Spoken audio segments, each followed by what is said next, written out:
Good afternoon, everyone. We're going to call this December meeting of the Board of Adjustment to order. First, I've got a series of kind of just basic rules and guidelines that we have to follow and information I want to share with you. First thing I would ask is any electronic device, you turn it either on silent or off so that we don't have a disturbance during the meeting. Reminder to the board members to turn on their mic when making a statement or a motion. We tend to forget to do that sometimes. All right, so we'll go through some of the basic rules. As you come to the podium, give us your name and address for the record. If you have to come up here multiple times, each time give your name and address for the record. And direct your comments to the board, not to somebody in the audience or to the staff. That's just a formality. And there'll be a call for individuals to make statements in support of an application and some in opposition.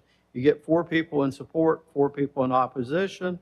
You have a 5-minute limit, time limit that is, and then the applicant gets a 2-minute opportunity for a rebuttal if there's anything that they need to clarify or respond to. After that, I'll call for closure of the public hearing on that application, and then the board will have a deliberation and we'll make a decision. And if you have questions regarding the board decision, you can call the planning department at 251-208-5895 for information or guidance. And I have the opportunity to extend time if I feel that we've interrupted the applicant or somebody making a comment or statement. And I try to be considerate. If one side or the other has had more time, then we'll be considerate of that as well. If a board member finds that they need to recuse themselves, usually a supernumerary will vote in their absence. And we have to have 5 members or 5 votes to affirm a motion in support of an application. If we fail to get 5, then the application may be denied as a result. And we'll see here if there's anything else. So I think with that, we'll call roll call, and then I'll ask for an approval of the agenda. Starting with Mr. Williams, supernumerary. Here.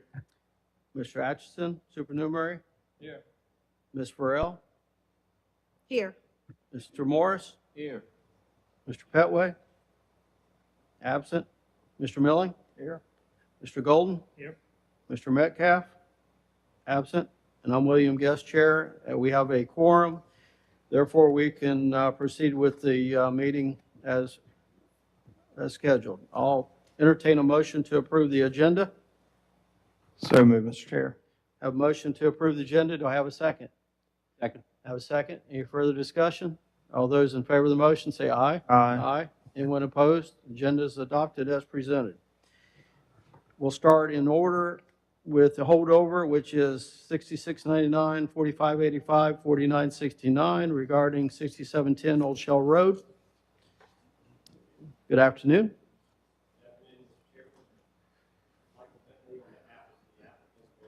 Is that mic on?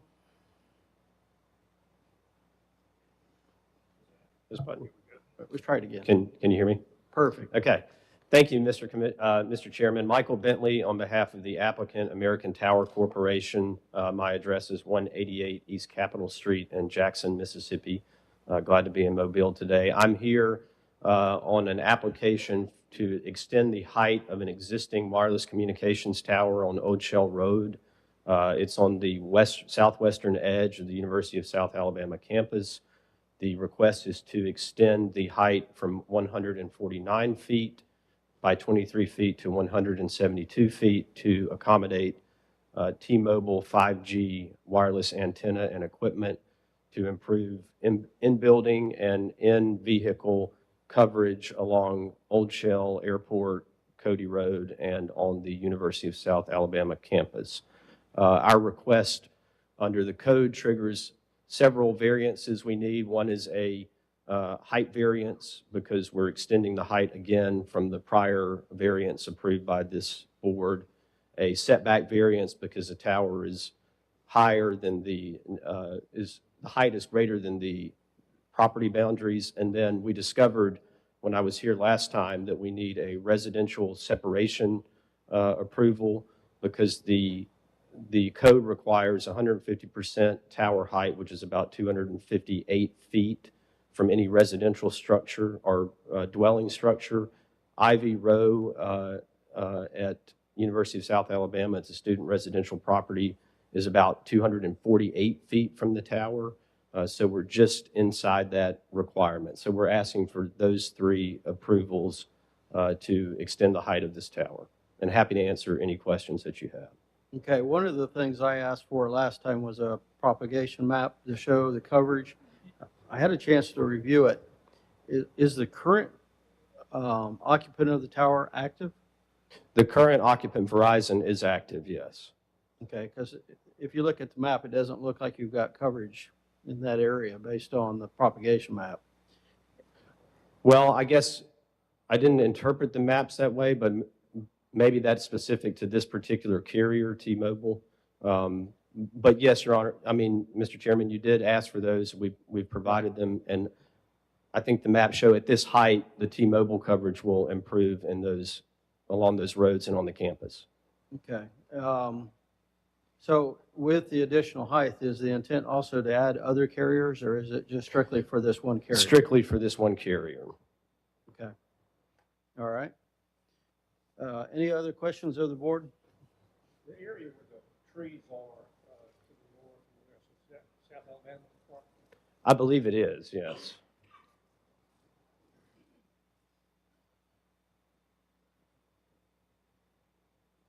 The road on the left, they could build that when they go back to the stadium.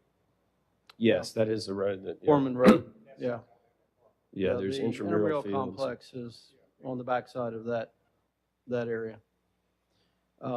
Yeah, I was surprised to see Ivy Road or Row is considered within that setback because it seems like it's further. It does. I went to the site and it's just barely within it, just the property line. I don't know about the dwellings themselves, but they are close to the property line. So we were surprised by that too, and that's why we requested the holdover at the last meeting. Okay. All right. Once again, any questions of the board for the applicant? All right. Staff, we didn't have any public comment regarding this that I'm aware of. No, sir, we did not. Okay, do we have anyone in the audience either in support or opposition today? All right, and it's an extension of what, 35, 23 feet. 23 feet? Yes. Okay. All right, thank you. Thank you. With that, this will conclude our public hearing regarding the application which was held over. I've got a question for staff, Mr. Okay, I have a Chairman. question for staff. Maria, the residential setback requirement, is the thought on that, I mean, if that was to come down, it gives protection from residential properties? Like, what is that protecting? That's my understanding, yes, sir. Thank you. Okay, any further questions? All right, with that, Chair, entertain a motion.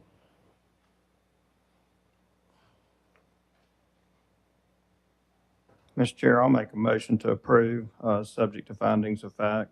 It's not contrary to public interest, and that the spirit of the chapter shall be observed and substantial justice observed. Okay, we have a motion to approve based on findings of fact. Do I have a second? Second. Have a second? Further discussion? All those in favor of the motion, say aye. Aye. Aye. Anyone opposed? Motion carries. Application is approved as presented. All right, we'll go to number 2, which is 6716, 6588, 5326 regarding 11 South Water Street. Good afternoon. Good afternoon. Thank Your you. name and address. Oh, I'm sorry. My name is Oliver Dorgan. I live on 167 Mohawk Street, Mobile, Alabama, and I am petitioning on behalf of Vismobile that is on 1 South Water Street. Okay, and the purpose for your application, please? Yes, so we need I think a sign variance, so we can put a informational sign at the Amtrak platform. We're looking at putting a sign that's about 36 inches across by 96 inches tall. And the purpose of this sign is to provide informative resources to Amtrak passengers as they come off the platform. And so they can find things to do, place to stay, place to eat, and things like that in Mobile once they've kind of disembarked from that platform. I believe there's 2 existing signs for the Amtrak for the purposes of kind of defining that location for departures. And our purpose is to just provide a resource close to the terminal or close to the platform itself. And yeah. Okay. Any questions of the board for the applicant's rep?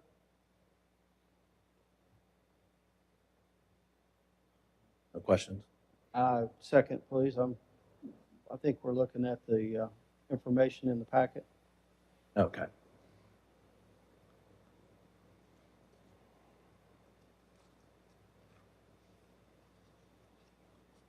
Marie, the reason for these all to be considered application or permit required is because it has Amtrak on it? That is correct, yes, sir. There are 4 freestanding signs that have the Amtrak branding on them, as well as 2 what we're calling wall signs that are on the actual platform itself. And then there is an additional informational sign from Visit Mobile that is not, it doesn't exceed 20 square feet and doesn't contain advertising material. So that's considered informational and is not part of the variance request. The other signs that do have the Amtrak name are what we are considering.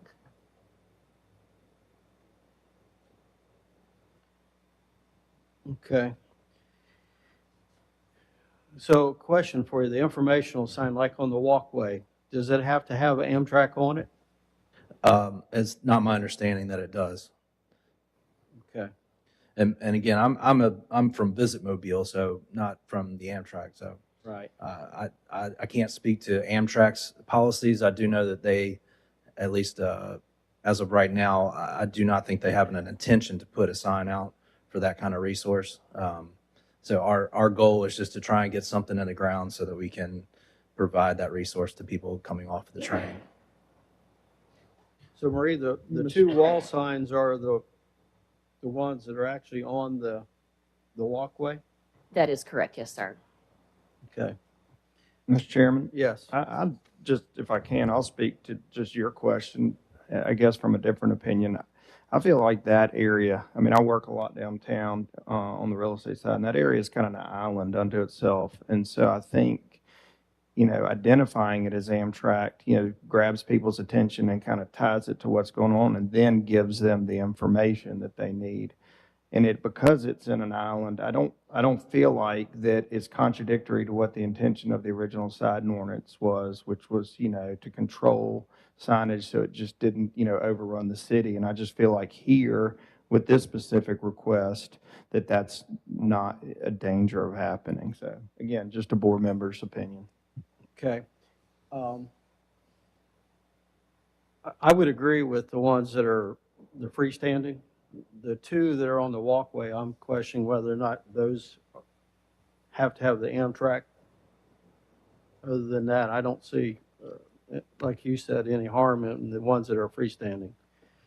It seems very similar to what we have on drive-throughs and some other things where we just say take the branding off and they still have the information they need.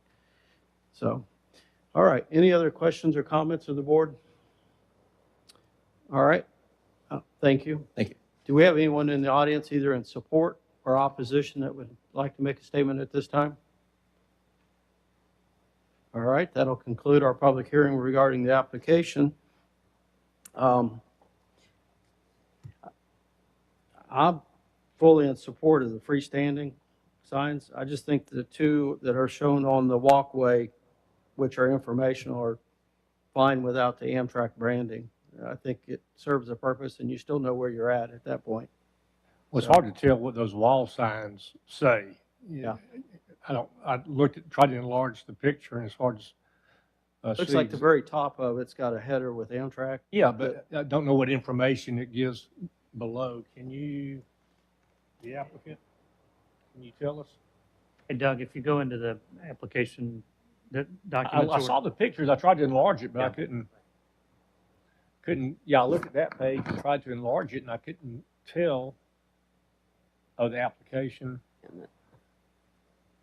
Okay, thank you. Thank you.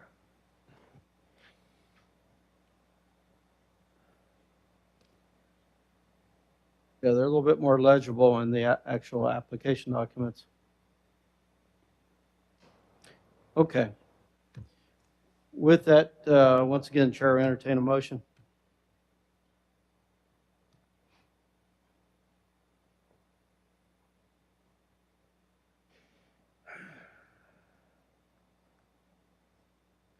All right. Chair makes a recommendation to approve the 4 freestanding on-premise signs and to restrict the 2 wall signs to just the basic information, removing the Amtrak logo or advertisement portion of the sign.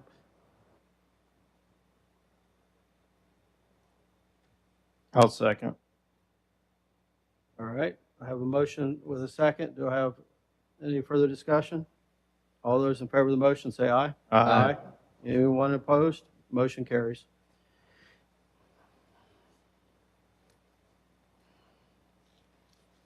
All right, going to application 3, which is 6717 regarding 503 and 505 Congress Street. Your name and address? John Ruzick, 1206 Selma Street. All right, and the purpose of your application? We're seeking a variance to allow for a concert and event venue with seating of 100-plus seats in a T4 subdistrict.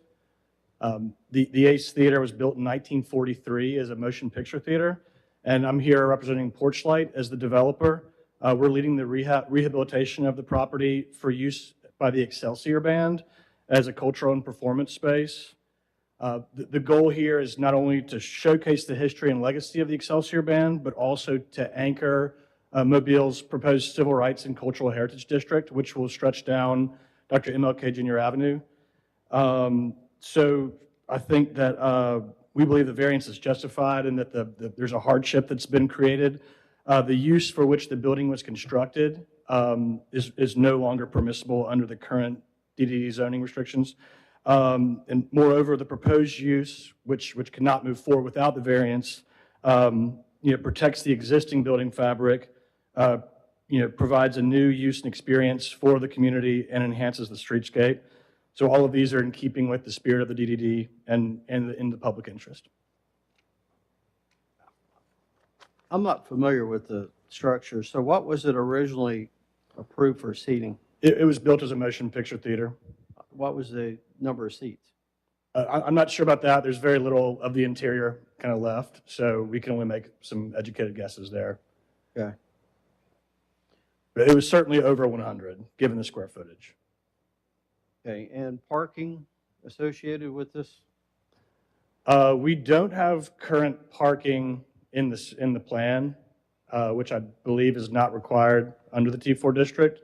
There are options for parking that we have with some neighbors under a co-parking agreement that are in negotiations. Okay. Any other questions of the board for the applicant's rep?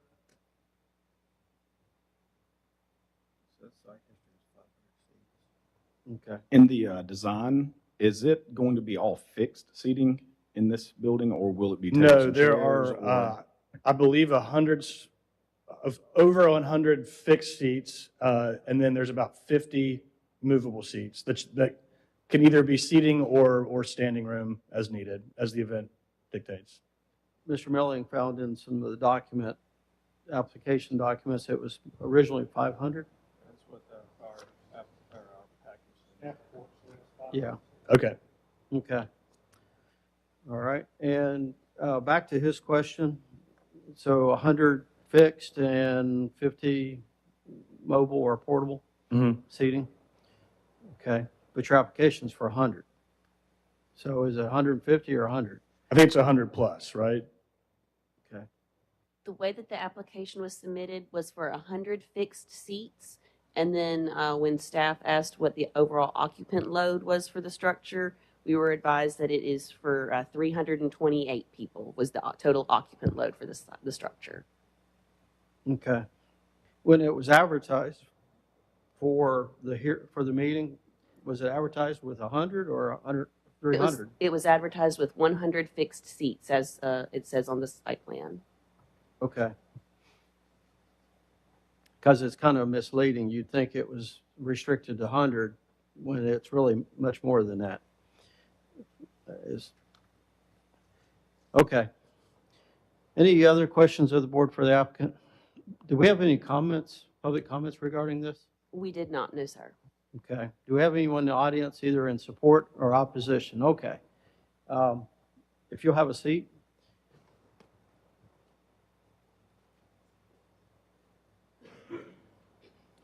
Good afternoon. Your Good name and afternoon. address? My name is Daniel Neal.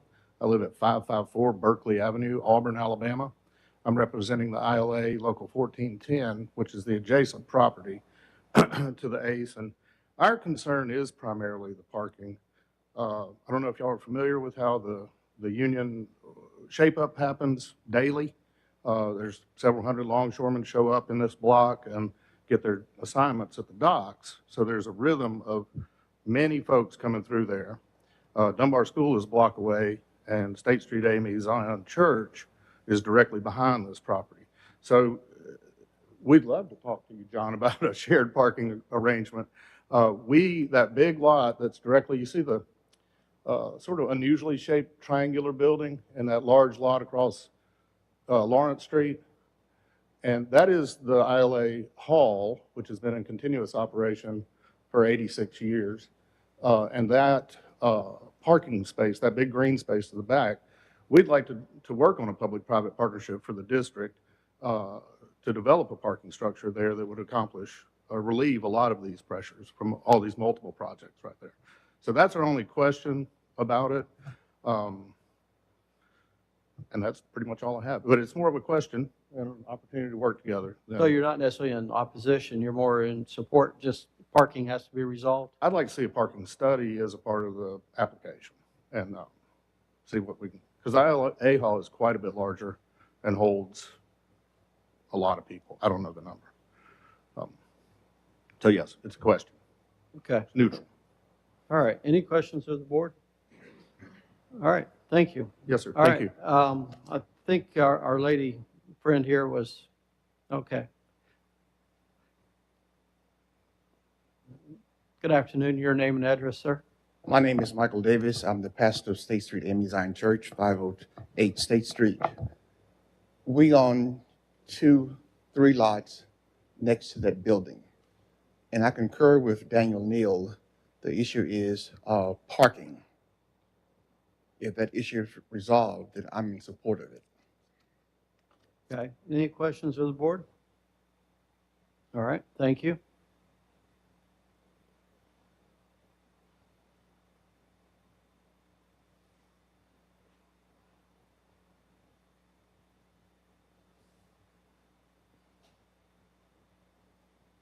Good afternoon. Your name and address? Good afternoon, everyone. My name is Vicki Howell. I reside at 1177 Elmira Street, and I come on behalf of the Mobile NAACP, and especially from our Economic Empowerment Committee, of which I'm chair. I come to represent some concerns. I'm not necessarily for or not necessarily against the project, but the concern of the citizens that I've been talking to over the last couple of years is that as plans for this area move forward, we keep in mind that this was a powerful Black historic district. In a lot of ways, it was the spine and the center of Black life in Mobile. So what happens to this area is extremely important to us and to the people that we represent. What happens in this area has deep personal, social, and economic implications for the people who live there and the people who live there now and the people who may live there in the future. So with this plan, it was brought to our attention over the weekend, during the holiday, and most of the people I've talked to have not seen this plan. They don't even really know what it's for. We know there's 100 seats, there's maybe 300 seats. Also, it's right next to the ILA Hall, which is itself an event space, which is itself is a historic event space where Elvis played, where Martin Luther King spoke. There's a much bigger venue, and so how would this, what happens at this venue impact what happens at that venue? And also we're talking about parking. For us, we have not necessarily heard what the residents think about this project, how it might impact them, what they might want to see. And then it goes back to, for us, a more broader aspect of how the community and the residents being involved and engaged in the actual planning of this process. I mean, does it even make sense to have two event venues right next to each other, especially in a place where there's limited parking? And what thought processes have been put into place to decide what happens where and in this very important historic district? We're also interested in what's happening in Africatown. We understand that Black history is a very powerful history, and it's also very lucrative. So we also want to make sure that as plans are going forward and as things that people are thinking about what happens in these areas, that the residents have a very clear understanding of what's happening, that they have been brought to the table and have been, in this project and all projects in this area have been thoroughly explained and vetted in such a way that people feel comfortable, yes, this will add to the plans that we have for our community. And I will just go say on the record, too, that there are also very much serious concerns about gentrification. Who's doing these projects? Why? What's really behind? I can't say what's in people's hearts, and so it's not for me to judge. But it's for us to pay attention and to be aware of what's happening. So some of the questions that we had, what was presented to me was, how does this plan fit into the plans for the overall district, and again, for the future of the area? You know, what is the community's input, and how will it interfere or interface with future plans for the revitalized district, especially for the ILA Hall and the plans for the revitalizations that are going on there as well, a much bigger venue, and a venue where African Americans was the only place that they could go to and they couldn't go to other places. So like I said, it has a very personal impact and feel for us. So we're not necessarily for or against, but I do think that there ought to be more time spent in the community explaining what this is, for the developers to explain how this is going to work, how it's going to work socially, how it's going to work economically, and how it's going to put this place on the map in a way that does not erase the history of this place, but enhances it. Thank you.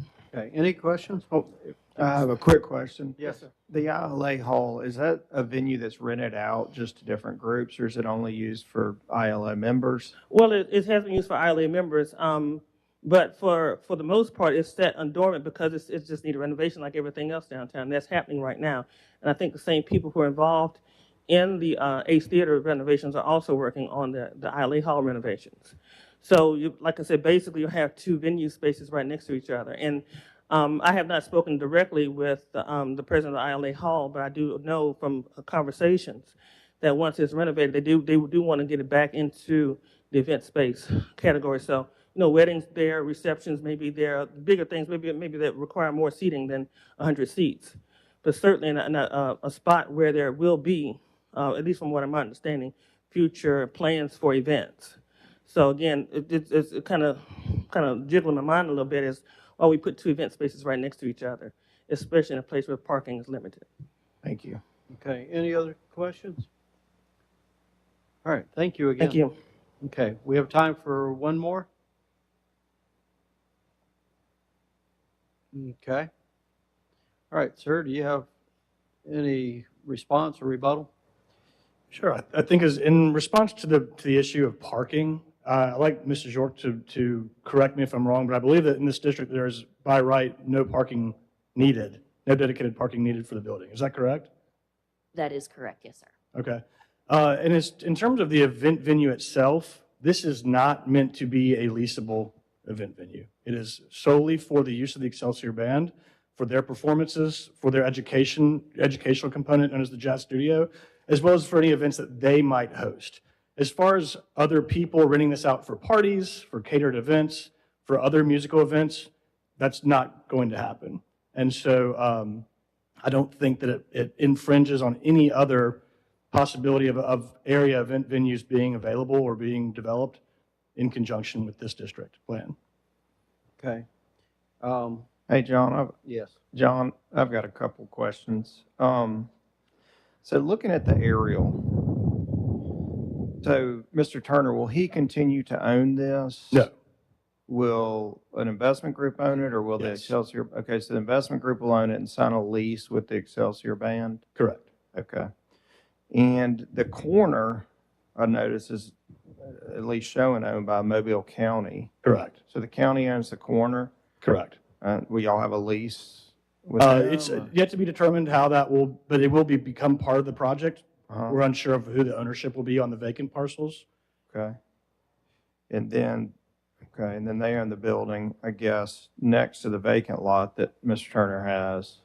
Correct. Is that currently occupied or what? No, that is a vacant a fourplex, and that is also owned by the county, and that will become part of the project and be used as administrative and education spaces, which I believe is, available, or you're allowed by right under that zoning restriction. Zoning. Okay. Got it. All right. And then I guess the last thing I'd say, and Marie, correct me if I'm wrong, but, I hear you that, parking is not required, but the reality is parking is needed for, different venues. And I think that, just as me as a board member, it does affect my decision just because, the last thing we want to do is put a hardship on the surrounding neighbors. And Sure. so I do understand that it's not required, but it does play a part, I think, in, the harmony of kind of the different properties working together and creating hardships on adjoining neighbors and stuff. So, I don't know if this is, it sounds like there are a number of neighbors that aren't for it or aren't against it, but just have a lot of questions. Maybe it makes sense to hold it over for 30 days and allow, some dialogue with some of the neighbors. Sure. It does seem like a super important area.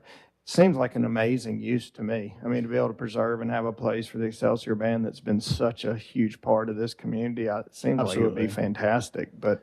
Our intent really with excluding parking on the site plan was not just to ignore it, but really that we didn't think that was the highest and best use we're attempting really to create a campus here to allow the Excelsior Band to do what they've done for 140 something years in a better way and have more space to do it, more availability to have lessons and outreach to children in the community and students in the community, but also just to showcase their history. And so a large portion of the building will not actually be for use as a performance space, but actually just showcasing their history and memorabilia. And so anyway, back to the parking though, I mean, again, it was not intended to exclude it, but really just to use the site to its highest and best use. And to continue to try to anchor the district further. Along the lines of what he stated, I'm kind of in support of possibly having time for the community to have more discussion, dialogue with you.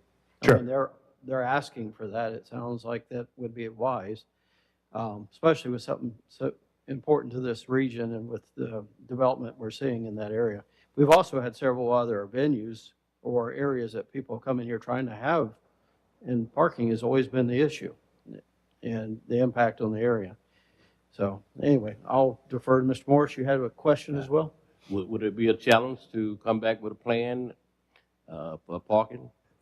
Yeah, it would be a bit of a challenge, but one that we're open to tackling if it makes the project better for everybody. I think we would be in a better position to approve it if we had. I'm sorry, I couldn't hear you. I think we would be in a better position to approve it if we had that parking. Okay. Okay. Any other questions or comments of the board? All right. We've already concluded the public comments. I'm sorry. Once we allow the applicant to come back to the podium, I can't call somebody back up. But I think we're in line with, consideration for holdover.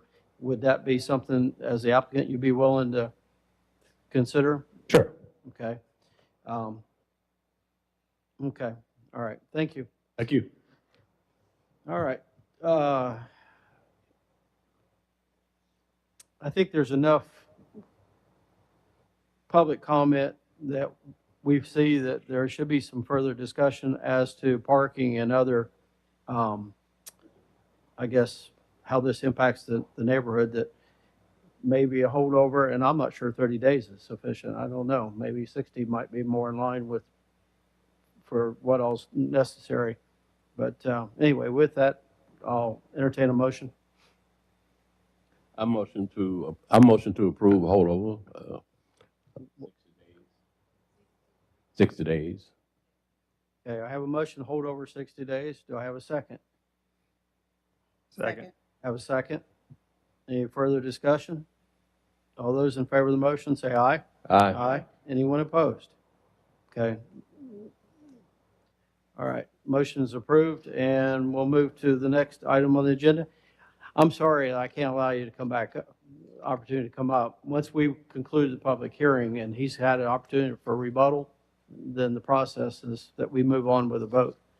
But you have 60 days, and I hope that y'all make the opportunity to meet with them. All right, application 6718. Wait a minute, am I on the right one? Yeah, this is regarding 408 Adams Street. Is the applicant here?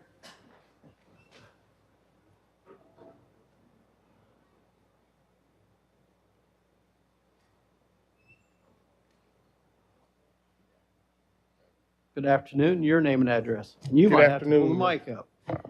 Rashawn Figures, Figures Construction and Development, 2476 Commercial Park Drive is my office address, and I'm the owner, or my company is the owner of 408 Adams Street property. Okay, and the purpose is that building height and parking? Yes, this is a proposed 4-story building for teachers, firefighters, and policemen that will occupy the building and have residential, well, on top, commercial on the bottom. It's already passed through the ARB. We did a charrette with the community, and the parking was needed. So we changed our plan to put 55 parking spaces to accommodate not only our project, but the neighborhood. There was some concern of, there was a lot of on-street parking for the people adjacent in the residences. And so we established an unofficial agreement to where if they had a venue or they had guests over, they could also use our parking, and they wanted it big enough to do that. So we changed the plan, and we need the variance to accommodate the new parking. By right, we don't have to have parking, but in listening to the neighborhood, it's very needed in this neighborhood.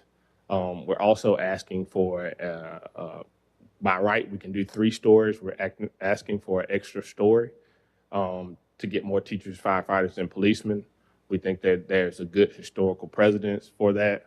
We didn't take this lightly. We hired Christine Dawson's firm, GAI Consulting, to do a study of impact to the neighborhood, and it was found that it wouldn't adversely impact the neighborhood.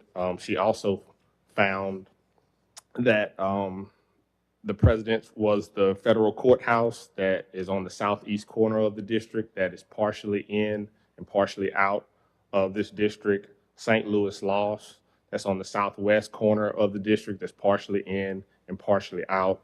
You have the Gulf Distributing Building that is right outside of the district, but is from a rock stroke from this property. And our property is partially in and partially out of this district, all sitting on all 4 corners. So that's the president's. Also, this board has across the street from the Greers granted a 5-story variance for a similar property that will be residential use and commercial on the bottom. So we think this is very in line with what you've passed before and what's needed by the community. We also had a letter from the Detente District of preliminary approval of this project. The past city councilman also sent a letter of support for this project. So we think we've covered our basis of going and walking this through the process from the community, the administrative process, and just being an overall good value add to the community. Okay, any questions of the board for the applicant?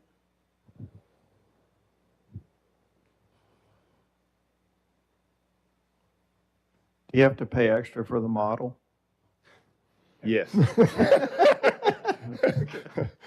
But that is one of the things that the community wanted to see, actually what it looks like, because looking at a plan, they really couldn't see it. So we had Mr. Moore make a model, so it would be a good representation of the building. Okay. John, did you say the parking is going to be for the commercial and the apartments, or just for the units, just for the Well, residential? It'll be for the entire building, but it'll also be to where the community can use it as overflow parking, so the guests don't have to park on the street. And that's what they're saying is happening, which congest the streets, which that's what they don't like. It won't be for other commercial buildings in the proximity to it, though. Got it, but it'll be an open, ungated parking lot Yes. behind the building. Yes. Okay, thanks. Yes. All right. Any other questions of the board? All right. Do we have any public comment on this one? No, sir, we do not. Okay. Do we have people that would like to speak in favor of it, first of all? All right. Anyone in opposition?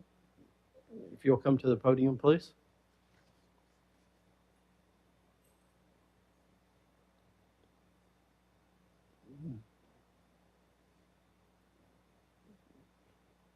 Good afternoon. If you'll pull it down, your name and address for the record. Good afternoon. I'm Angela Sanders. My address is 317 North Jackson. I'm on the corner of Jackson and Adams. And I am totally lost as to what's about to happen here. I've been away for a while. I was ill and had some surgery, and so I'm back in town, and just curious as to exactly what structures are going to be built, and exactly what's going to be adjacent to my property there on Adams Street, or across from there.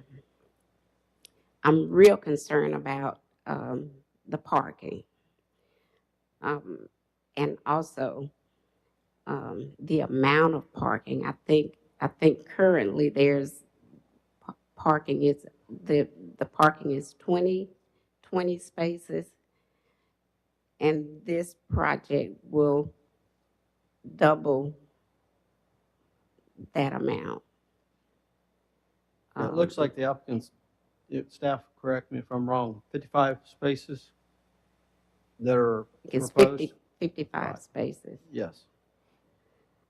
And also the height of this structure. Because it's, if I'm seeing it correctly, and I'm not sure, but it's actually going to be on the property where the school is, Callaway Smith Middle School. The overall site. That This was, Claiborne? this property was involved in a land swap between the school board, the city, and Gulf Distributing after Gulf bought the Press Register building and wanted to do the expansion, and I represented the city in doing this land swap. The lot in question was created by that land swap. It was part of Mayor Stimson's plan to bring development to this part of downtown and this community. So what you see in yellow, and you see the school on the left, the yellow is where this building, this is a model of, will be built on the north side right here with the parking here. Oh, the building will be here. Okay, the building will be here and parking there.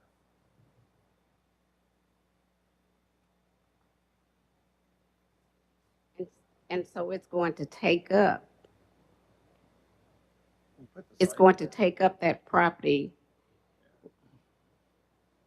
That's the building right to there. the on south side of Claiborne, correct?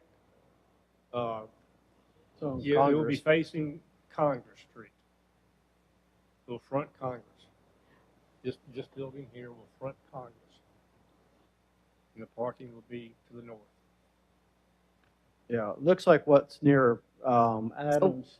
You said you're on Adams Street? It looks like it is. I'm on the corner of Adams and Jackson. Okay. Well, it appears that most everything is parking up towards Adams Street, but the actual structure is on Congress Street. at that corner, if I understand the renderings correctly. So, So there's no structure there on Adams. not that I can see based on what's being proposed. Sean, is that correct? So not in this phase of the project. There will be residential houses that are on the back of Adams. And what we were trying to do, because there's a parking lot with trucks. If you'll come to the podium. There's a parking lot behind it for Gulf. And so one of the things that was in contention is the neighborhood having to hear the trucks and see the trucks. So we developed it to where those residential houses will buffer the community from Gulf. It will take down the sound and they won't be able to see it from the neighborhood. So the houses that will become the second phase of this on Adams will buffer you from the sound and from the other parking lot. This, what we're coming on today, is just on the front on Congress Street, but it doesn't extend to Adams Street. Okay, but eventually there will be homes built or Yes. apartments. Yes, ma'am. If the Homes or permits, apartments. if the permits are approved, we will start two houses back there in the next 60 to 90 days. Okay, Yes, ma'am. so there is building, there will be houses or apartments there. Just houses. Yes, ma'am. Residential structures. Yes, ma'am. What type houses? I mean, I can show you the renderings if I get your information after this. I'll actually show you what's going back there. But they've already been approved through the ARB and are waiting for the permit now. So additional parking would be needed for those houses? No additional parking because it's just a residential structure. So it'll have a driveway, just like any of the other houses in the district. It won't need any additional parking. This is just a front 4-story structure that'll need additional parking. Okay. All of this is in the same area, the previous structure that we were discussing. Can you imagine? You got to come to the mic I'm so we can sorry. hear you. I was saying additional parking, there's going to be the previous structure we were discussing. All of this is in the same area. And can you imagine 55 parking spaces in addition to other traffic for 2 more dwellings there on Adams, and the parking of the trucks with Gulf Distributing now directly behind those dwellings? That's a lot of traffic. That is so busy. And there's not there at Adams, there's not just a Sir, you can have a turning, seat. there's not just a turning left there on Claiborne. It's just a little bitty curve and there. 2 cars coming and going cannot make that turn now. Do you get what I'm saying? It's just a little curve there. Yeah. And we're talking about 55 parking spaces in addition to the parking there for additional structures. Okay. This building is going to take away from those children there at that school. That's where the games are. That's where the football games are. So that's going to be done away with also. It looks like there's still property associated with this school area. I don't necessarily know. Mr. Anderson knows more about all this with the land swap but yeah, And is the school aware of that? I'm sure they are. All right. Are they? Any other questions of the board? I have to conclude your time. Okay. Okay, thank you. Do we have others that would like to speak in opposition? Yes, ma'am.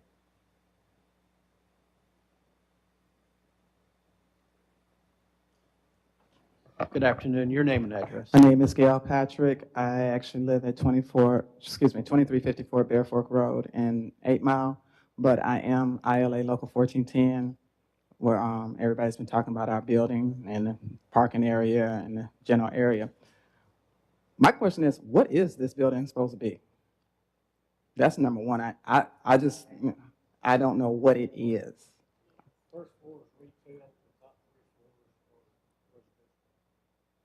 So it's like a mini mall almost. You got a shopping center at the bottom, and then people stay at the top. So it's like a little subdivision mall area.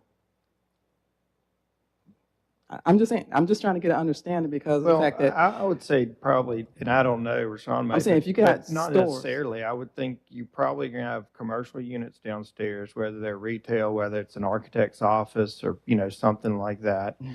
And then you'll have the top 3 floors will be residential units. Okay. I'm just asking because of the fact that, again, like she stated, you're putting this next door to a middle school with kids. And it's everybody's going to be coming in and out. You're taking up part of their land that they've been freely playing on, and now you're making the area smaller for them.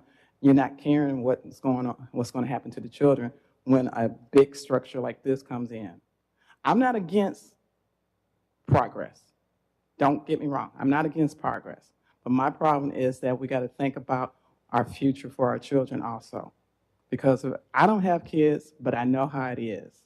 And the kids already having a hard enough time dealing with all this electronics and everything. They don't even know what being a child is anymore.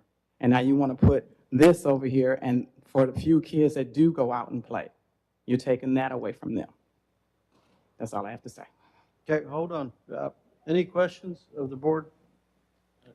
Yes, Mr. Did you hear Marshall. did you hear the fact of, legal said that the school board, as along with the city, agreed to this? To me, honestly, the school board doesn't care enough about the children.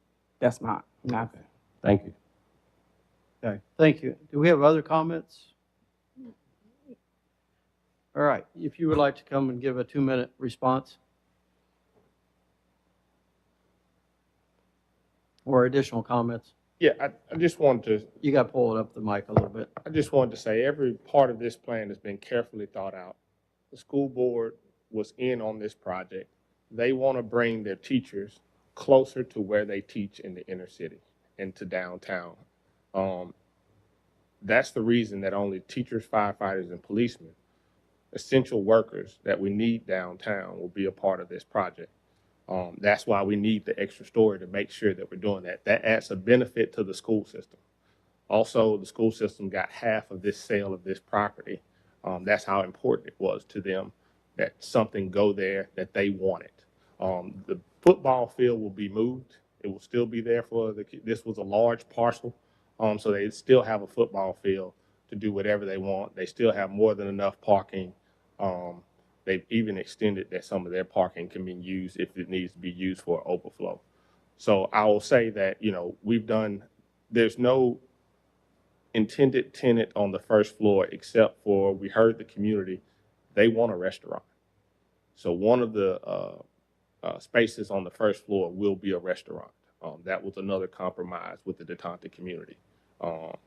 We didn't want to we didn't want to put a coffee shop because there was already a coffee shop in the neighborhood. We didn't want to put a grocery store because we wanted to have Greer's flourish. We wanted to accentuate what was already there, but add on things that weren't. So that's how this project came about. We're proud of it. It'll serve people that really need, and it'll be affordable. And when we say affordable, the other confusion is this is not Section 8 vouchers. Is teachers, firefighters, and policemen. Is it a tax credit project? It's not a tax credit No, project. it's not. Yeah. It's my company's capital. My mother was a teacher for 33 years before she retired. So I made 2 promises to her when she retired, that I would buy her a car every 5 years and that we would do something for teachers. And this is what we're doing. We're doing other projects for teachers, firefighters, and policemen. How many units on the upper floors? It's 40 units. 40 units? 40 units. Okay. Yes. All right. Thank you. Thank you. Any questions or comments of the board? All right. This will conclude our public hearing regarding this application. With that, Chair, entertain a motion. I motion to approve. I motion to approve For findings of fact. for findings and facts. Okay. Do I have a second? A second. I have a second. Any further discussion? All those in favor of the motion, say aye. Aye. Anyone opposed? Motion carries.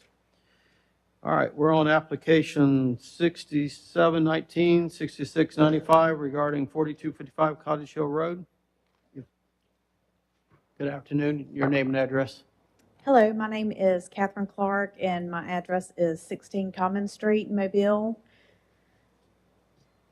All right, and this is regarding a fence within a front setback. You want to tell us why we should consider it? So this is for a fence along Cottage Hill Road for Cottage Hill Baptist Church and School. And this will help to increase security at the school. We've already been approved for a fence along Demetropolis, and we just would like to do the same fence along Cottage Hill. It says 8 feet, but it'll be a 6-foot fence, aluminum, and there's people outside of the school that cut through the property, and so there have been issues and security issues at the school, and so they would just want to try to deter that from happening. Okay. Does this impact, and I don't know how you say it, Big Pin Drive? As far as access? No, it won't be any impact to any of the access on anywhere. It's just going to be between the driveways so Demetropolis has been approved. We just want it along Cottage Hill, the same as Demetropolis, but it will not impact Big Pin. Okay, I thought for some reason when we had this last that we had already approved Cottage Hill. I'm somewhat confused. At the last time that this site was before the Board of Adjustment, the fence along Cottage Hill was proposed to be in the right-of-way. So when the site went to the non-utility right-of-way use committee, they had some issues with the materials that were proposed. So now the applicant is proposing to put that fence on the private property instead of in the right-of-way. Okay. That clarifies. All right. And what's illustrated on the rendering here is everywhere there'll be a fence. Is there any gates this time? There's no gates. There will be openings at the driveways and sidewalks if a sidewalk crosses. I don't think there are, but. And it's still a metal. Correct. Open, I mean, you can see through the fence. Yes, that's correct. Okay. All right. Any questions of the board? I have a quick question for staff. Yes. So this was approved, the height was approved at this board on Cottage Hill, and then they changed the site plan to move the fence back on the private property and triggered it to come back here? Not quite. So the previous application was just for the fence along Demetropolis. At that time, the fence along Cottage Hill was proposed to be in the right-of-way. So since the engineering department and the applicant were not able to come to an understanding to allow that in the right-of-way, they're pushing it back to private property. And because the board only approved on Demetropolis, they're back before you for consideration along Cottage Hill now. Okay. Any further questions? Yeah, we did have public comment on this one, if I remember right. We did receive one comment primarily about the Big Pin Drive closure that the city is considering separately from this application. Okay. That's where I was questioning if it was impacting that drive. Okay. All right. Any other questions of the board? Okay. All right. Do we have anyone in support? Anyone in opposition today? Okay. We have none for the record.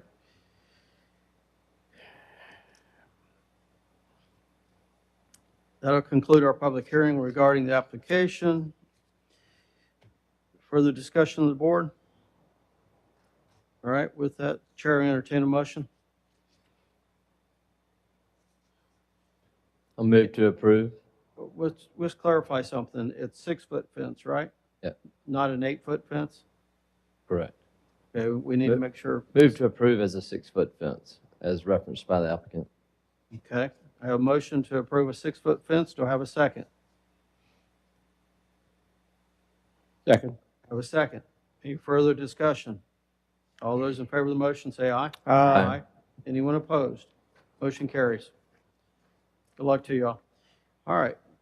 Do we have any other business for today? Mr. Anderson, how's our legal activity? On the Highway 90 car lot, they've been notified of the judge's order, and about 2 more weeks, then if they don't move them, we'll enforce the judge's order.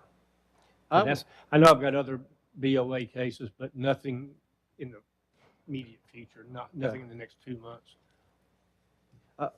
For the staff, I took that route today just to see how much, that is a very common practice with all those car lots.